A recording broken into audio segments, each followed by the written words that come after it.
Tragedi Kanjuruhan terjadi usai laga pertandingan antara Arema FC versus Persebaya pada hari Sabtu 1 Oktober 2022. Merupakan salah satu tragedi terburuk dalam sejarah sepak bola Indonesia. Para supporter dan korban menganggap bahwa tragedi ini merupakan kesalahan dari pihak kepolisian dan penyelenggara. Namun, apakah benar tragedi ini bisa terjadi karena kesalahan dari pihak kepolisian dan penyelenggara saja?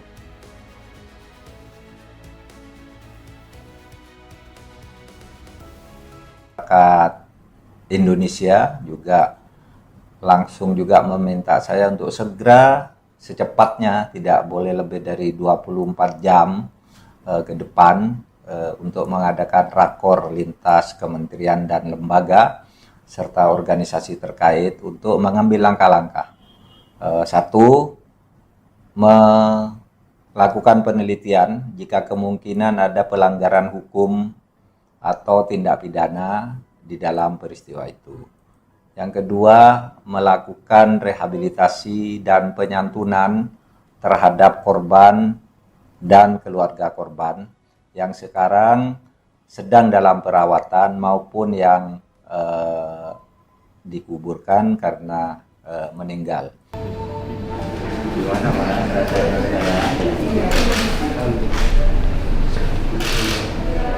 Kabur matanya. Siapa beliau?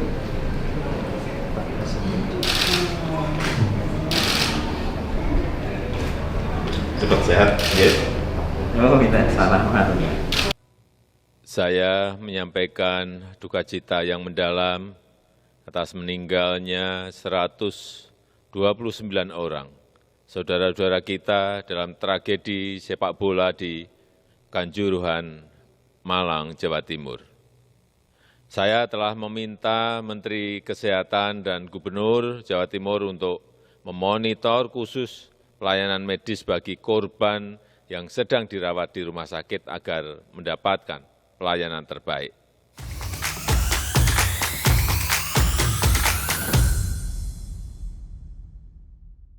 Tragedi pertandingan sepak bola Arema dan Persebaya menimbulkan luka yang mendalam tidak hanya di Indonesia tapi seluruh dunia. Tragedi yang menewaskan 131 penonton dan ratusan korban yang saat ini masih dirawat di rumah sakit menimbulkan trauma sejarah. Dan kita bisa melihat betapa kehidupan manusia dan nilai hidup itu akhirnya tak punya arti. Mengapa peristiwa ini terjadi? Banyak para ahli melihat sebagai fenomena fanatisme penonton. Fanatisme penonton sepak bola tidak bisa dilihat semata-mata persoalan budaya kekerasan, tetapi juga ada yang melihat kefrustasian masyarakat pinggiran kota, yaitu masyarakat urban. Seperti dalam teori Castelli, yaitu yang dilihat dalam subkultur, di mana masyarakat pinggiran yang kerap kali hidup dalam kesusahan ekonomi, masyarakat yang termarginalkan, mendapatkan tempat identitas ketika mereka memiliki yang disebut heroisme. Maka ketika bola menjadi semacam pelimpasan dari yang namanya kefrustasian hidup, maka bagi mereka Arema adalah segala-galanya.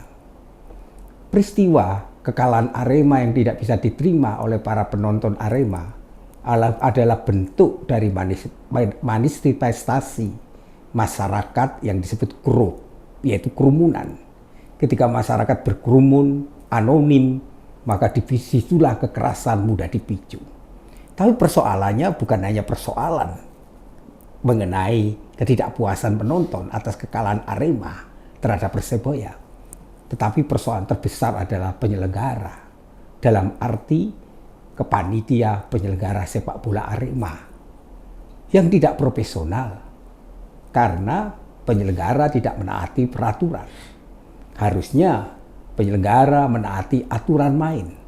Jumlah penonton harusnya dibatasi, tidak melebihi kapasitas. harus juga menyiapkan skenario manajemen bola di mana keselamatan penonton harus mendapat perhatian. Tetapi ini semua diabaikan. Persoalan manajemen bola yang tidak profesional dan kerap kali menimbulkan korban.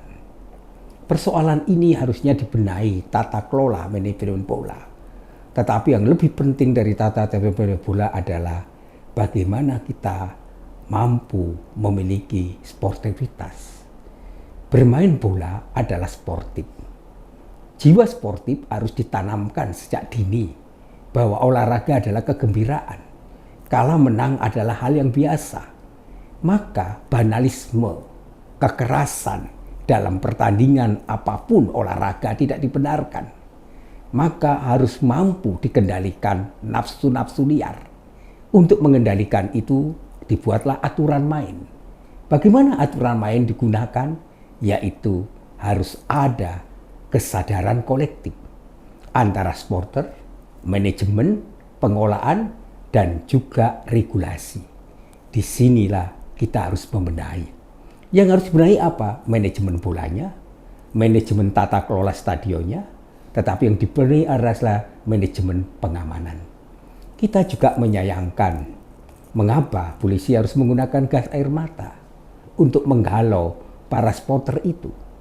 Tindakan itu menurut kami adalah tidak bisa dibenarkan. Namun, reaksi polisi yang berlebihan itu karena ketidaksiapan menghadapi ribuan penonton yang menyerbu ke stadion. Situasi ini yang terjadi akibat ketidaksiapan untuk menangani ketika terjadi sebuah situasi yang tidak menentu.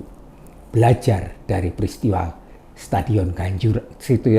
Stadion sepak bola di Malang, kita belajar tentang bagaimana kita menata kelola manajemen bola. Manajemen bola harus membutuhkan kultur sepak bola. Kultur sepak bola berarti kita membutuhkan bahwa olahraga harusnya ditempatkan kepada sportivitas, bukan sepak bola tempat untuk unjuk kekuatan fisik. Maka saatnya lah kita memutus tali temali dendam, tali temali permusuhan, tali temali rivalitas. Karena olahraga adalah sarana bermain, sarana kegembiraan, sarana di mana kita bisa menerima kekalahan dengan lapang dada dan kegembiraan, bukan sarana rivalitas. Maka kita saatnya memutus sebuah lingkaran kepedulian yang selama ini yang terjadi banalisme sempit. Banalisme sempit melahirkan yang disebut banalisme kekerasan. Dan lingkaran kekerasan menghasilkan dendam, dan dendam itulah yang akhirnya melahirkan lingkaran kekerasan, dan kekerasan melahirkan sikap-sikap yang menghancurkan peradaban. Maka memutus tali kekerasan hanya bisa dilakukan dengan keberanian kita untuk melakukan sebuah upaya rekonsiliasi kebudayaan. Saatnya lah kita sama-sama menyelamatkan sepak bola. Sepak bola harus dikembalikan kepada sarana bermain, sarana olahraga. Untuk apa? Untuk kita mendapatkan sepak bola yang berkualitas, dan sepak bola berkualitas hanya ada ketika unsur bermain bola itu penuh dengan kegembiraan, bukan rivalitas.